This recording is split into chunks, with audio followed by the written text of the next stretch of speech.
Hello kids and welcome back to Art with Mr. Mazer.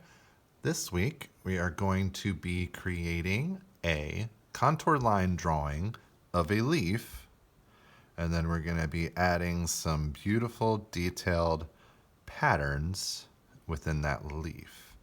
So first thing you're going to need to do is hop outside and find a good leaf to draw.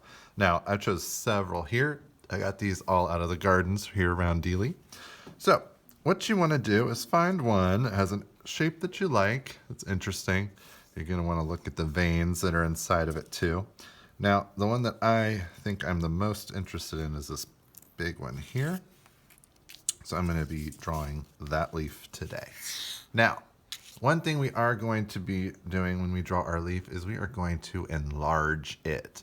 Whatever size paper you're working on, you're going to want to fill the page up as much as possible. So if you have, say you're going to choose a big long leaf like this, I would work vertically and draw it nice and big on the paper there. Since mine is pretty wide, I think I'm going to do it this way. So I'm going to look at my leaf here, and I'm going to follow the edge. When we say a contour line, that usually means the outside edge. So you want to make sure you really look and find what type of a line goes around that leaf. So I think I'm going to tilt mine a little bit like that and draw it that way. So over here, I'm going to draw out my leaf shape. Now, I'm going to go really slow because I want to focus on getting all of the different little bumps and textures that are on the outside of this leaf. So try not to worry about drawing it so perfectly. But what I do want you to focus on is making it very large. It should come pretty close to all four edges of the paper. So, and if you don't do it perfectly, it's not a real big deal, because leaves are from nature and they all come in different sizes and shapes, so it's not like anybody's really going to matter. No one's really going to notice if it's not perfect.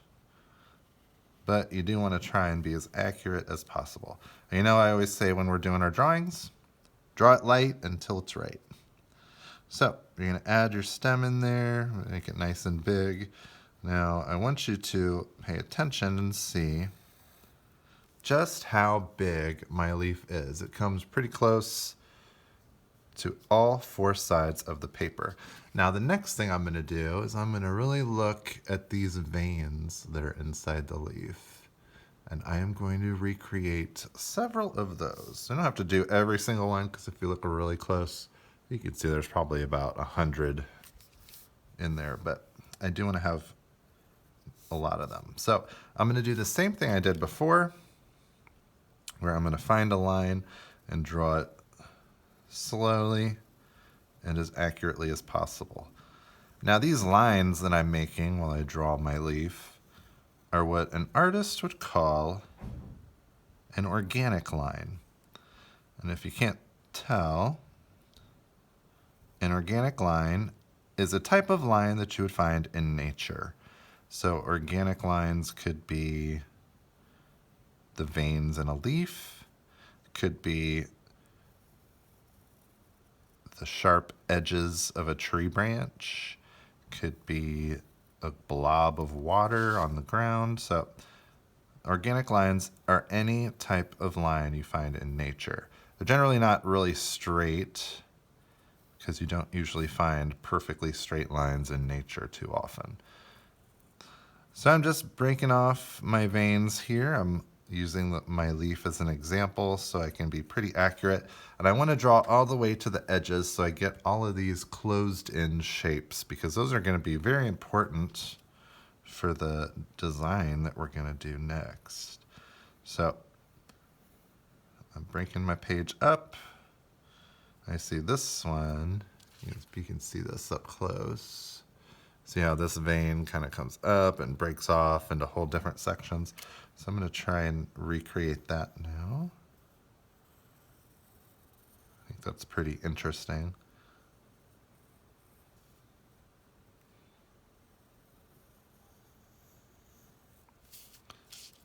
So there's no real right or wrong way to do this, as long as you are breaking the sections up. So you got lots of inside shapes to work with, because we are going to be doing some super cool stuff with that today. Now, once you've finished with your contour line drawing of your leaf, and you got all those veins in there, we're going to outline it. Now, if you don't have these supplies at home, you can always compromise or find a substitute. I think a black crayon would work, or just a regular old black Crayola marker could work. But I like Sharpies because they are permanent, which means if we paint or do anything like oil pastel on top of it, that the Sharpie's not going to get smudged or come off. Once it's on the paper, it is on there. And oops, one thing I forgot. Oh, my table looks good. I always like to put an extra paper underneath, just so that Sharpie doesn't bleed through and get on my table. Now,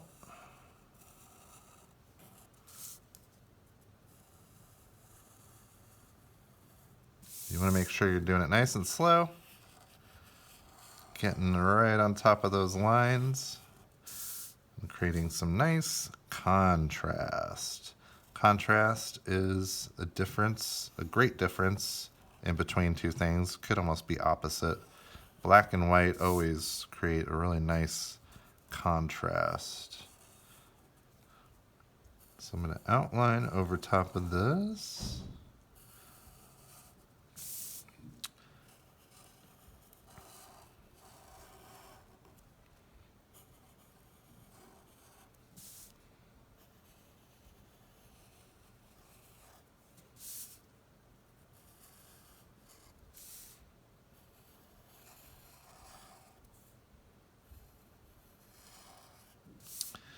Now, after you have finished with your outlining, one little step we're going to make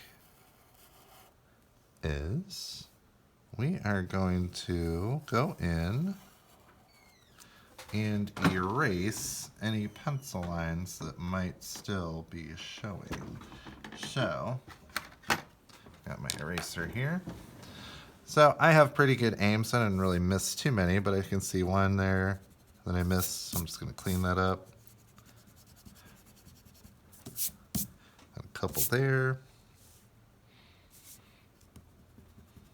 For the most part, I think I got them all. That looks pretty good. All right, so our next step is we are going to be adding some patterns into some of these shapes that we have on here.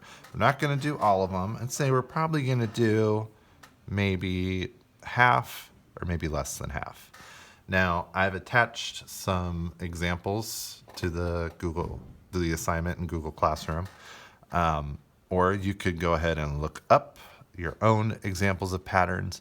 So essentially, a pattern is a line or a shape that repeats. So let me say over here, I'm going to do some curved lines. And I'm going to repeat 3 curved lines in a direction, and then just go off like that. And I'm just going to keep filling up this one shape with this one pattern until I run out of space.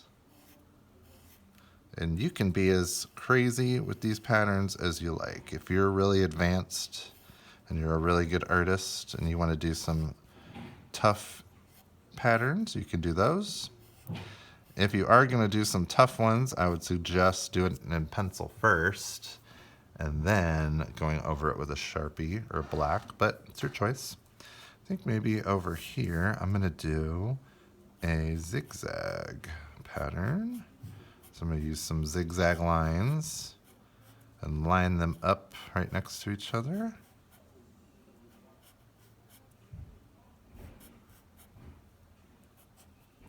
Now for this one, I'm going to create a little contrast and I'm going to color some of these. I'm going to color the in-betweens in. Now if you really like Mr. Mazur's patterns, you can go ahead and copy those. You can make up your own.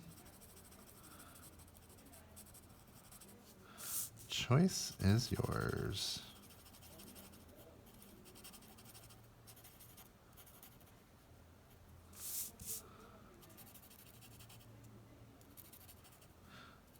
So I would suggest to do a variety. So you can see how this one is mostly white with just black lines.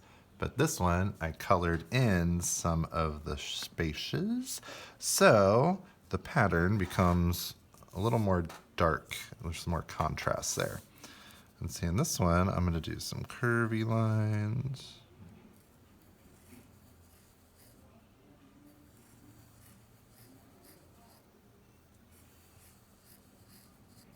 And then I'm going to switch and use an ultrafine tip over here.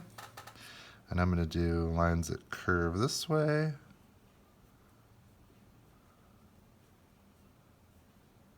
And then lines that curve this way.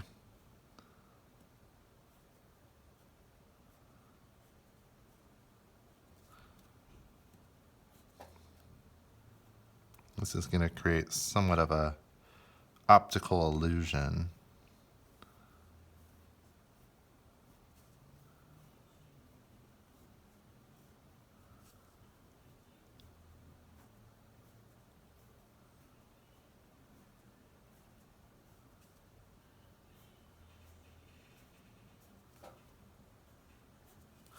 So, as you can see from my example, so you're going to go in, create a contour line drawing of a leaf.